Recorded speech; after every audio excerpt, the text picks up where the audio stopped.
CBS News starts now. Time is running out, but the push is not. I just don't want her death to be in vain. I want it to mean something. The legislation a local mother wants lawmakers to pass that she says will save lives. And total strangers saved 2 women in a pond. Now, one of the rescuers says he was able to free the driver from her car in the water. And a fiery crash near a famous golf tournament. How a pilot is doing tonight after his blimp went down in flames. First, a local mom is calling on lawmakers to pass legislation in her late daughter's name as the time ticks away at the state capitol. Lurie's law would allow police to charge someone with homicide if the person they sold heroin or opioid pills to dies. Tori Wells tracking the story for us tonight. And Tori, where does this legislation stand? Well, earlier this week, the Senate passed this legislation the 3rd time in 3 years. Right now, it's held up in committee in the Assembly, and there are only a few days left in session. She'd be doing what I'm doing right now, trying to get laws passed and trying to save people. Patty Farrell says her daughter Lurie had dreams. She wanted to break free from addiction and become a counselor to help others. Lurie was just shy of her 19th birthday when she died from a heroin overdose. It's something that no parent should ever have to go through. I gotta live with that for the rest of my life. She's been pushing for Lurie's law to create the crime of homicide by sale of an opioid, with a Good Samaritan clause included. Farrell hopes it would deter big dealers from selling. They completely know when they're selling their drug that there's an opportunity for it to kill people. I think it's a good law.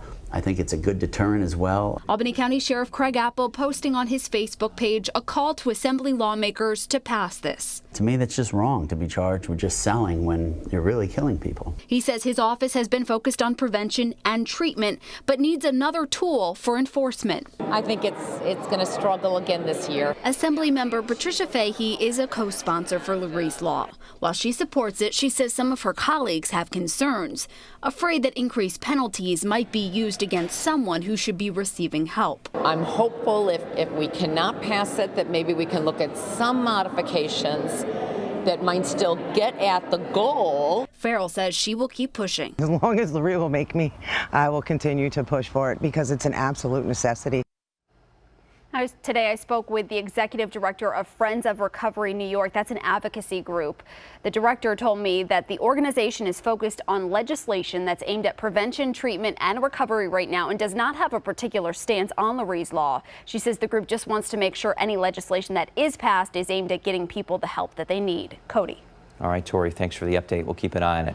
State troopers are looking into a crash on Route 23 in Hillsdale where a car flipped, landed in a pond, and left 2 women trapped inside. A driver saw someone signaling to him along the side of the road that made a U-turn to help out. He and a nearby swimmer were able to bust open one of the windows and pull the women from that car. I was able to smash out the back window. When I did that, the trunk opened up, and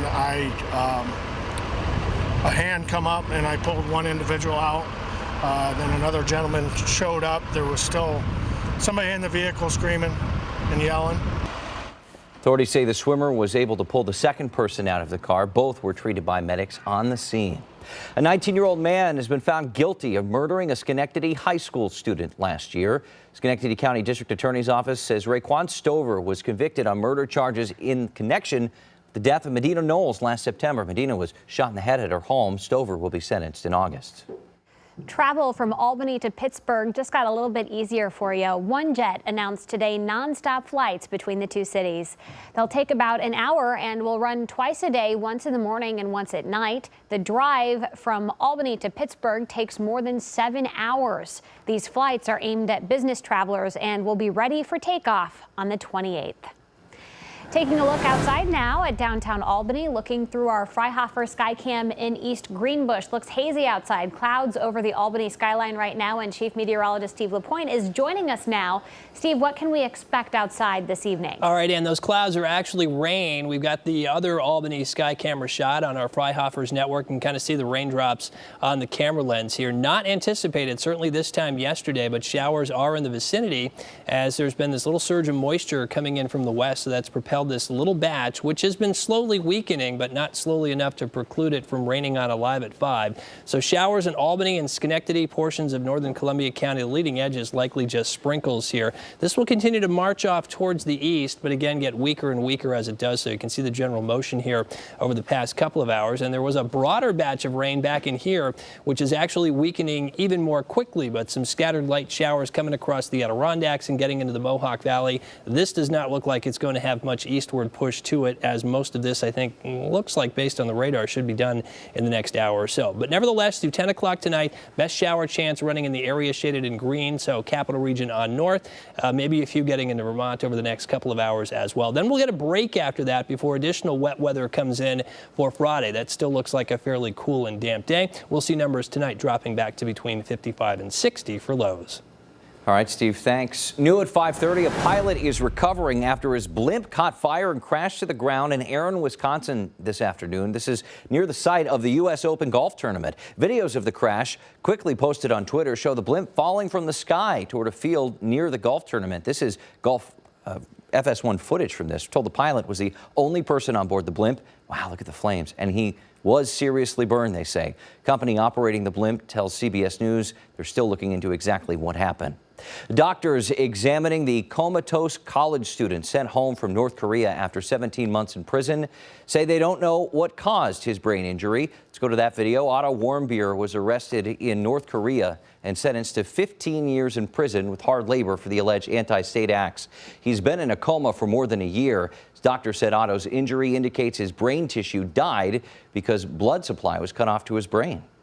This pattern of brain injury, however, is usually seen as a result of cardiopulmonary arrest, where the blood supply to the brain is inadequate for a period of time. Doctors say they found no signs of botulism, a toxin which North Korea blamed for Warmbier's injury.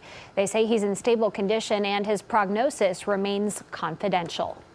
Happening now in Saratoga Springs, people looking for summer work up at the Saratoga Racecourse are meeting with employers at NYRA's Summer Job Fair. 3-day job fair runs until 6 o'clock tonight, so you got 20 minutes to get down there at the Saratoga Springs City Center. It picks back up again at 2 o'clock tomorrow and then Saturday at 11. Summer meet at the racecourse starts Friday, July 21st. We're almost a month away, and it runs through Labor Day. Hundreds of people expected in Albany tonight for the second Alive at 5 show of the season. Headlined tonight by the Average White Band, the weekly event brings a big crowd to Albany, and that's where we find Craig Adams joining us live tonight. Looks fun out there, Craig.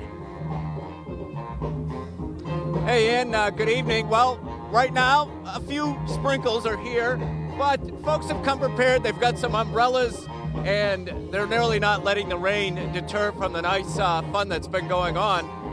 Let me show you the view from up above from just a little while ago, looking down on the crowd gathering. And, you know, the weather was pretty dry here up until about 20 minutes ago, but a few showers have managed to come in. But as folks come out here to enjoy the evening, again, some folks aren't even letting the rain bother them at all. Let's go ahead and talk a little bit here to a couple of young ladies, Gemma and Romina. Now, it doesn't appear like the rain is bothering you at all. You didn't even bring an umbrella. Not at all. Well, we were not prepared, first of all, but now that we're here, we're having a good time, good music, people down here getting it down. It's a good time, yeah. Yeah, they're fun events. Of course, they're funner when the rain does hold off, but once in a while, we can't prevent that from happening. I like a little shower. Kind of keeps it cool. Yeah. All right, so we're out at Alive at 5 at Jennings Landing, enjoying a nice evening despite a few raindrops coming down from the sky. Let's go back to the studio now. All right, Craig, have fun out there. We'll check back in later.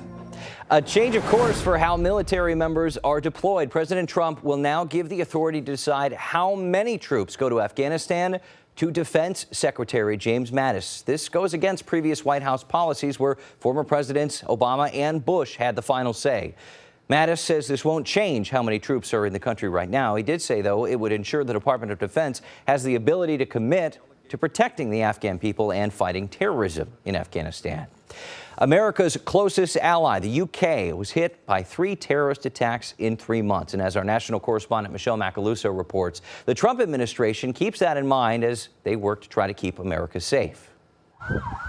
In the wake of the deadly terrorist attacks to hit the United Kingdom, the Trump administration is looking at the threat of homegrown terrorism and attacks that are motivated by ideology. We've never found a significant attack or a plot where somebody, is in their basement, goes online, and then becomes an effective jihadi. Always there's some connection to a purveyor of the ideology, to a recruiter, to a talent spotter. On Thursday, the Trump administration added 3 senior ISIS leaders to the global terrorist list and are also top recruiters. White House National Security aide Sebastian Gorka says intelligence is a crucial method in thwarting attacks here at home.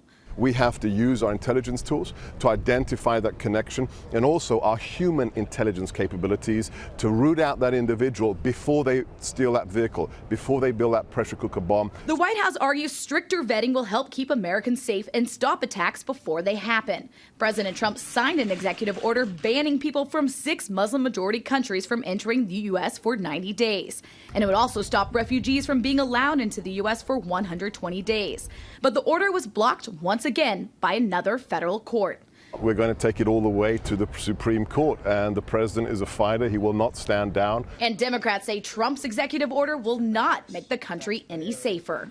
I think you should have significant vetting procedures for everybody, but not make decisions based on country and not make decisions based on the predominant religion in a country. It's been very clear by multiple courts that it is not constitutional, that you can't have a ban that effectively bans people because of their religious beliefs. President Trump visited the Supreme Court Thursday for the official investiture of newly sworn Justice Neil Gorsuch. And in the coming days, the High Court could allow the Trump travel ban to go into effect or go with the lower court ruling and keep the stay. On Capitol Hill, I'm Michelle Macaluso. Hundreds of people told to evacuate after a flood, then a fire at a refinery, what officials say sparked the flames. Plus, coming together to fight hunger, how a Schenectady group is helping to feed those in need, and what you can do to get involved.